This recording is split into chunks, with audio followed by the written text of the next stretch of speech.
Making a goal and achieving it are two different things. You probably have a couple of goals you wish to achieve before your year runs out, but like many people, you haven't made a head start on them. Ask yourself, how badly do you want to achieve them? How important is achieving success to you? Have you been making excuses like most people? Did you know that according to a report by Reliable Plant, only 20% of people set goals for themselves? Also, did you know that out of the 20% who do set goals, only about 30% of them will succeed? According to author Brian Tracy, you should also know that less than 3% of US residents write down their goals, and then less than 1% actually evaluate them and rewrite them every day if necessary. These should make you understand why so many people do not achieve their goals. And what's worse, there's always a reason why you should not feel so bad when you fail to achieve your goals. They're called excuses. Excuses are simple, just like other bad behaviors.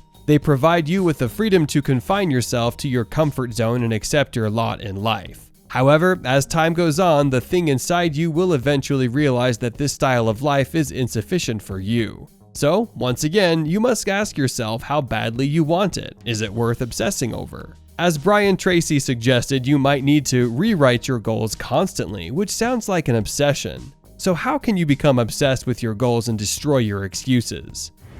Number 1. Lessen or avoid the use of but.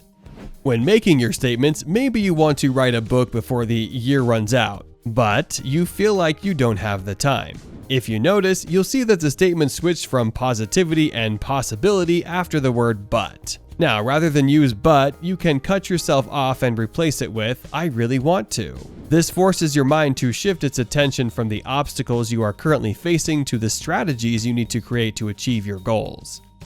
Number 2. Avoid other excusers. If you paid attention, you'd be surprised at the number of people around you who make good excuses. As the clinical psychologist Jordan Peterson always said, we humans are always picking up things in our environment, so if you make good excuses, chances are that you're surrounded by people who make excuses. You need to avoid them, or even better, change the subject whenever they're about to make excuses. Number 3, break down your goals. Once you've made your goal, create a to-do list with it filled with little and, if possible, fun steps to achieve it. Work on just one modest step at a time, concealing the others in a drawer. When the task is finished, it doesn't seem like such a huge problem anymore. Then begin the next step and the next. With time, you'll look back and be surprised at how much you've achieved. In turn, this will get you excited about working on your goals. In addition, you can learn more about yourself in general here on Psych Me Up. So remember to click the subscribe button and leave a comment down below. Number 4, reward yourself after each achievement. So you've broken your goals into small, easy steps, but that doesn't chase out all the excuses. Your body probably has not adapted fully to this new lifestyle, and it's starting to get tiresome. You must understand that creating these habits takes effort and can be uncomfortable initially. The goal here is to make doing what you said you would do fun. So reward yourself whenever you stick to a small goal and achieve it. Make pushing your boundaries enjoyable, and soon that's all you'll want to do. Number 5, trust the process.